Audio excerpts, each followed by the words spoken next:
Hello दोस्तों, welcome है आप सभी का आज के इस नए वीडियो में। आज मैं आपको मोटोरोला Edge 30 के एक रिव्यू दूंगा एक रियल यूज़र के पर्सपेक्टिव से। तो अगर आपको ये फ़ोन लेना है तो आपको इस वीडियो से एक आइडिया हो जाएगा कि ये फ़ोन आपके लायक है या नहीं है, आप इसको ले सकते हैं या नहीं ले सकते हैं, ठीक है। और मैं एक और बात करना चाहूँगा कि ये मेरा पहला रिव्यू है, तो अगर कुछ गलती हो जाए तो माफ़ कीजिएगा और इसे सुधार दीजिएगा कमेंट के माध्यम से। तो अब रिव्यू शुरू करते हैं। तो सबसे पहले देखा जाए इसके बिल्ड क्वालिटी से, तो दिखने में तो बहुत ही प्रीमियम है और इसका फील भी बहुत ही प्रीमियम देख ही सकते हैं आप, क्योंकि ये दुनिया का पतला फ़ोन है ऐसा कंपनी कहती है, ठीक है। तो यहाँ पर जो आपका बिल्ड क्वालिटी है वो तो प्लास्टिक की है, फ्रेम जो है वो भी प्लास्टिक का ही है, ठीक है। और आपको प्लास्टिक बिल्ड मिलता है, पर ये PMMA में प्लास्टिक मटेरियल का इस्तेमाल किया गया है, जो कि दिखने में काफ़ी प्रीमियम है। ग्लास का दिखता है पर ये एक्चुअल में है ही प्लास्टिक, ठीक है। और दूसरी बात, ये फिंगर प्रिंट को भी बहुत ही आसानी से एक्सेप्ट करता है। तो आपको बार बार ये उसको साफ़ करना पड़ेगा, या तो फिर आप क्या कर सकते हैं, आप यहाँ पर लेमिनेशन वगैरह लगा सकते हैं, ठीक है। जैसे कि मैंने लगाया, तो यहाँ पर किसी भी तरह का आप देख सकते हैं, शायद दिख रहा होगा कि अभी मैंने इतने देर से पकड़ा हुआ है, पर यहाँ पर कोई भी आपको स्मजेस नहीं दिखेंगे, पर वहीं पर आपको सामने में ये देखिए कितने सारे स्मजेस देखने को मिल रहे हैं, ठीक है। तो ओवरऑल बिल्ड क्वालिटी तो बहुत ही बढ़िया है, पर मैं ये कहूँगा जो उसका बटन है वो थोड़ा और टेक्टाइल हो सकता था, ये उतना ज़्यादा अच्छा नहीं लगता दबाने में, ठीक है। और ये थोड़ा वॉबल भी करता है, जो इसका पावर बटन है ना, अगर उसको आप ऐसे करोगे तो ये वॉबल भी करता है, तो ये थोड़ा और बेहतर हो सकता था। बाकी ओवरऑल जो क्वालिटी है, बिल्ड क्वालिटी है, वो काफ़ी अच्छी है, पकड़ने में भी बहुत ही अच्छा फील होता है और स्टडी फील होता है। अब पोर्ट्स की बात करते हैं, तो यहाँ पर आपको सिंगल पोर्ट देखने को मिलेगा, जो कि यहाँ पर टाइप सी का है। यहाँ पर कोई भी आपको जैक नहीं देखने को मिलेगा। उसके बगल में आपको डुअल सिम का स्लॉट मिल जाएगा, और उसमें आपका माइक्रो SD कार्ड नहीं लग सकता, आप लगा ही नहीं सकते, ठीक है, क्योंकि वहाँ पर जगह ही नहीं है। नैनो सिम आप बस लगा सकते हैं। उसके बाद आपको यहाँ पर पहला माइक्रोफोन मिल जाएगा, ठीक है। दूसरा माइक्रोफोन आपको ऊपर में मिलेगा। उसके बाद जो पहला स्पीकर है वो नीचे में है, और जो दूसरा स्पीकर है वो आपका यहाँ पर ईयर पीस में है, ठीक है। तो स्पीकर की क्वालिटी है वो बहुत ही बढ़िया है, लाउड है। यहाँ पर आपको डॉल्बी ऑडियो का सपोर्ट मिलता है, और आई थिंक क्वालकॉम साउंड का भी सपोर्ट आपको देखने को मिलता है, ठीक है। और जब जब इसका आप फुल वॉल्यूम में बजाओगे तो आपको यहाँ पर थोड़ा सा वाइब्रेशन देखने को मिलेगा। तो शुरू नोटिस होता है, पर अब फ़िलहाल में जो 7 दिन हो चुके हैं तो अभी उतना ज़्यादा नोटिस नहीं होता। तो ऐसा कोई प्रॉब्लम नहीं है, स्पीकर में सब कुछ सही है। अब आते हैं इसके डिस्प्ले के ऊपर। तो आप देख सकते हैं डिस्प्ले तो बहुत ही बढ़िया है, क्योंकि यहाँ पर कंपनी ने 6.5 इंच का POLED डिस्प्ले दिया है, जो कि 360 hertz touch sampling rate support करता है, 144 हर्ट्स का रिफ्रेश रेट को सपोर्ट करता है, HDR10+ को सपोर्ट करता है, और लास्ट में आपका 10 बिट को भी ये सपोर्ट करता है। तो डिस्प्ले में तो मोटोरोला ने कोई कमी नहीं की, सब कुछ भर भर के दिया है। और क्योंकि एक OLED है तो यहाँ पर आपको फ्रंट में फिंगरप्रिंट स्कैनर भी मिल जाएगा, जो कि काफ़ी सही है। तुरंत लॉक करते हैं तुरंत टच करते ही अनलॉक हो जाता है, जैसे कि आप देख ही सकते हैं। तुरंत टच कीजिए, यह अनलॉक हो गया। क्योंकि एनिमेशन की वजह से थोड़ा स्लो होता है, पर ठीक है, उतना ज़्यादा स्लो नहीं है। पर एक बात बोलूँगा कि अगर आप सामने में किसी भी तरह का स्क्रीन प्रोटेक्टर लगाएंगे तो ये उतना एक्यूरेट नहीं है, कभी कभी काम ही नहीं करता है, ठीक है। अभी काम कर रहा है, पर आई थिंक मैं दिखाता हूँ, अगर साइड करूँ तो ये देखिए अभी नहीं कर पा रहा, ठीक है। तो इस चीज़ का आप ध्यान रखिएगा। बाकी जो डिस्प्ले है वो तो बहुत ही बढ़िया है, आपको कोई भी शिकायत नहीं होगी इसमें से। अब बात करते हैं इसकी जो कैमरा है, तो यहाँ पर आपको ट्रिपल रियर कैमरा मिलता है, और फ्रंट में आपको 32 मेगापिक्सल का सेल्फी कैमरा मिलता है, ठीक है। तो कैमरा मैं कहूँगा कि ओवरऑल बहुत ही बढ़िया है, ठीक है। आपको फ्रंट जो मेन कैमरा है वो 50 मेगापिक्सल का मिलेगा OIS। दूसरा भी आपको 50 मेगापिक्सल का मिलेगा, जो कि है आपका अल्ट्रा वाइड और मैक्रो। और तीसरा है 2 मेगापिक्सल का डेप्थ सेंसर।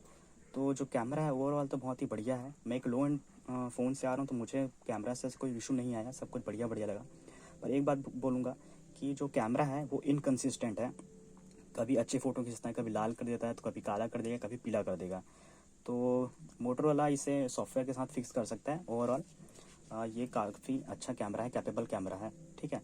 और अगर आपको इससे और भी अच्छा आपको देखना है कैमरा सैंपल, तो आपको यूट्यूब में और भी बहुत सारे क्रिएटर हैं जिन्हें इन डेप्थ कैमरा का रिव्यू किया है, तो वहाँ से इसका रेफरेंस ले सकते हैं। और साथ ही साथ मैं भी ये कहूँगा कि आपको एक ड्यूरेबिलिटी टेस्ट देखनी है, ठीक है, क्योंकि यहाँ पर आपको फ्रंट में गोरिल्ला ग्लास 3 का सपोर्ट मिलता है। तो आप गुप्ता इन्फॉर्मेशन सिस्टम का वीडियो देख सकते हैं, उन्होंने काफ़ी अच्छे से पटका वटका है फ़ोन को, पानी में भी डाला है, तो वहाँ से आपको एक आइडिया मिल जाएगा इसके ड्यूरेबिलिटी का। तो वहाँ से आप ज़रूर इसे चेक करें। अब आते हैं इसका सॉफ्टवेयर पार्ट में। तो यहाँ पास आपको मिलेगा out of the box Android 12 का, आपको दिखाता हूँ। सेटिंग्स में जाएंगे, अबाउट फ़ोन में जाएंगे, उसके बाद यहाँ पर स्क्रॉल अपन करते हैं तो यहाँ पर आपको मिल जाएगा एंड्रॉयड 12।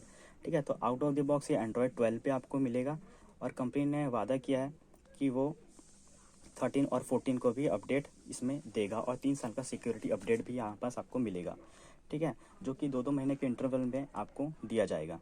ठीक है, तो सॉफ्टवेयर पार्ट में कोई इशू नहीं है और ये बहुत ही बढ़िया चलता है, स्टॉक एंड्रॉयड है तो ऐसा कोई प्रॉब्लम भी नहीं होता है।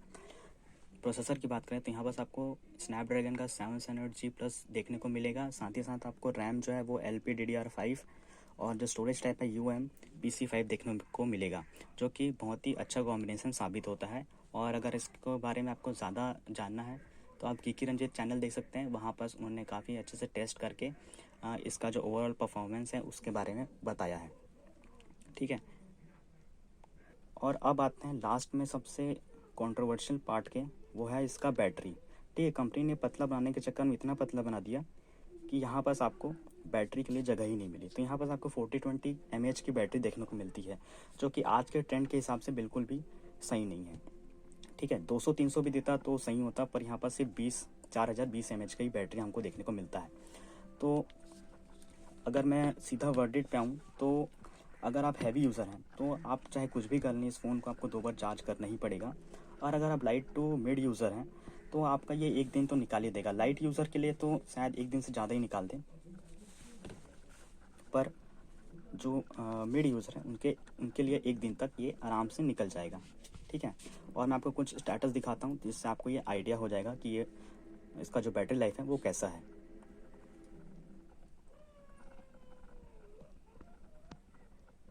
अब फाइनल कंक्लूजन पे आते हैं। तो ये जो फ़ोन है वो एक ओवरऑल बैलेंस्ड फ़ोन मैं कहूँगा, बहुत ही बढ़िया तो नहीं है पर एक बैलेंस्ड फ़ोन है। अगर आप एक ऐसे यूज़र हैं जो फ़ोन की तरह इस्तेमाल करते हैं तो ये बिल्कुल ये फ़ोन आपके लिए है। और अगर आपको स्टॉक एंड्रॉयड पसंद है तो आपके पास तो कोई ऑप्शन बचता ही नहीं है, क्योंकि पिक्सल काफ़ी महंगा हो जाता है। तो अगर आप अफोर्डेबल प्राइस में एक अच्छा स्टॉक एंड्रॉयड वाला फ़ोन चाहते हैं, फील चाहते हैं, तो आप बिल्कुल इस फ़ोन को कंसिडर कर सकते हैं। तो यहाँ पास लास्ट में प्रोज़ एंड कॉन्स की बात कर लेते हैं। तो यहाँ पास देखिए, जो इसका प्रो है वो तो इसका डिस्प्ले है। ठीक है, जो इसका जो डिस्प्ले है वो काफ़ी सही है, सब कुछ इसमें आपको मिलता है। साथ ही साथ इसका जो प्रोसेसर है वो भी एक आपका प्रोज़ में आ जाएगा। जो ओवरऑल कॉम्बिनेशन दिया है रैम का, स्टोरेज का, वो बहुत ही अच्छा है इसमें। ठीक है, आपको जो सॉफ्टवेयर है बहुत ही अच्छा क्लीन सॉफ्टवेयर देखने को मिलेगा। साथ ही साथ आपको इसमें 144 हर्ट्ज़ का रिफ्रेश रेट देखने को मिलता है, जो कि अपने आप में इकलौता है। ठीक है, और अगर कॉन्स की बात करें तो इसका जो सबसे बड़ा कॉन है वो इसका बैटरी लाइफ है और इसका एवरेज कैमरा। ओवरऑल समरी की बात करूं तो मैं आपको कुछ चीज़ें हैं जो इसके बारे में आपको बताना चाहूँगा, जो कि इसमें प्रॉब्लम मुझे इन 7 दिनों में देखने को मिला। ठीक है, तो जैसे कि मैंने पहले भी कहा था, फ़ोन तो बढ़िया है पर ऑप्टिमाइजेशन की कमी है। तो पहला जो है प्रॉब्लम है वो मुझे देखने को मिला था जब मैं सेटअप कर रहा था जियो ऐप में। ठीक है, स्पेसिफिक कहूँ तो जियो टीवी और जियो सिनेमा। तो उस समय क्या हुआ था, ये जो पूरा यूआई है वो फ्रीज़ हो गया था। मेरे पास प्रॉम्प्ट आ गया था कि यूआई रिस्पॉन्ड नहीं कर रहा है। तो वो पहला एरर था जो कि मुझे देखने को मिला। उसके बाद जो दूसरा एरर है वो मुझे कैमरे के साथ देखने को मिला। जब मैं फ़ोटो खींच के पोर्ट्रेट मोड में फ़ोटो खींच के जब उसे व्यू कर रहा था तो वो काफ़ी टाइम ले लेता उसे लोड होने में। ठीक है, कम से कम 4-5 सेकंड ले लिया था। तो वहाँ पर एक स्टटर मेरे को देखने को मिला था। ठीक है, वो फ़ोन वहाँ पे भी फिर से लैग कर रहा था, अटक सा गया था। उसके बाद जो तीसरा ऐप है वो तीसरा जो क्या बोलते हैं सिनेरियो, वो हुआ था स्क्रीनशॉट के साथ। जब मैंने स्क्रीनशॉट लिया, यहाँ पर आप जैसे कि आप जान सकते हैं या जानते ही होंगे कि आपको 3 फिंगर डालना होता है तो ये स्क्रीनशॉट हो जाता है। ठीक है, तो अभी तो आप जैसे देखते हैं मैंने टच किया वो हट गया, तो एक बार क्या हुआ था वो हट ही नहीं रहा था। ठीक है, वो एक ही जगह फंस गया था। तो ये एक प्रॉब्लम है। और उसके बाद एक जो प्रॉब्लम मुझे देखने को मिली, रैम मैनेजमेंट के साथ देखने को मिली थी। एक्चुअली क्या हुआ कि मैं यूट्यूब में कुछ वीडियो देख रहा था, अचानक से एक गेम का COC का आप लोग जानते ही होंगे नोटिफिकेशन आया था। तो मैं स्विच करके वहाँ चला गया था। जब मैं वापस जब आया तो जो यूट्यूब है वो रैम से जा चुका था। तो ये भी एक चीज़ देखने को था कि जस्ट रिसेंट ऐप ही कैसे चला गया। तो जैसे कि मैंने कहा, फ़ोन अच्छा है पर इसे ऑप्टिमाइजेशन की ज़रूरत है। ठीक है, और उसके बाद जो ओवरऑल जो फ़ोन है वो बहुत ही सही है। बाकी कोई भी मेरे को लैग या ऐसा कुछ देखने को नहीं मिला। बैटरी का जो स्टैंड बाय टाइम है वो भी बहुत बढ़िया है। अगर आप यूज़ नहीं करते हैं तो ज़्यादा 1% गिरेगा, उससे ज़्यादा नहीं होता है। ठीक है। और ओवरऑल अगर कनेक्टिविटी की बात करूँ तो यहाँ पर कनेक्शन भी काफ़ी बढ़िया है। पर एक चीज़ मैं कहूँगा कि जो वाईफाई या हॉटस्पॉट के थ्रू आप कनेक्शन करते हैं तो वहाँ पर मुझे अपने विंडोज़ लैपटॉप के साथ प्रॉब्लम देखने को मिली। ये फर्स्ट टाइम में कनेक्ट नहीं होता है, मुझे हॉटस्पॉट चालू करके फिर से नेट बंद करके वापस चालू करना पड़ता है, तो उसके बाद फिर ये कनेक्ट होता है। ठीक है, कनेक्ट तो हो जाता है, कहने का मतलब कनेक्ट हो जाता है, पर इंटरनेट चलता नहीं है। ठीक है, लैपटॉप में दिखाता है कनेक्टेड बट नो इंटरनेट, ऐसा करके दिखाता रहता है। तो ये एक इशू है जो कि शायद मेरे ख्याल से एक बग है, वो बाद में ठीक हो जाएगा। और उसके बाद तो मुझे ऐसा कोई प्रॉब्लम नहीं आया है। और एक और चीज़ बोलूँगा कि जैसे मैं पहले भी कहा था कि अगर आप स्क्रीन प्रोटेक्टर लगाते हैं तो कोशिश कीजिएगा अभी अगर आ गया होगा इस डिवाइस के लिए तो उसी को लगवाइएगा, और कोई सा लगवाएंगे तो आपका एक तो फिंगरप्रिंट ढंग से काम नहीं करेगा, और दूसरा जो प्रॉक्सिमिटी सेंसर है वो भी ठीक से इसमें काम नहीं कर रहा है जब से मैंने इसे ये सैमसंग का स्क्रीन प्रोटेक्टर लगा हुआ है, क्योंकि इसका नाम का मिला ही नहीं। ठीक है, तो इस बात का भी आप ध्यान रखिएगा। और ओवरऑल ये फ़ोन जो है वो काफ़ी बढ़िया है। तो मेरे हिसाब से ये फ़ोन काफ़ी अच्छा है, लेने लायक है।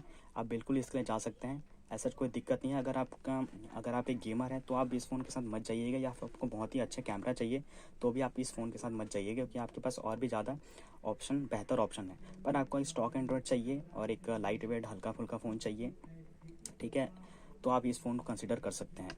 और इस वीडियो के लिए बस इतना ही। अगर आपको इस फ़ोन से रिलेटेड कोई डाउट है या कोई क्वेश्चन है तो आप बिल्कुल कमेंट के माध्यम से मुझे पूछ सकते हैं।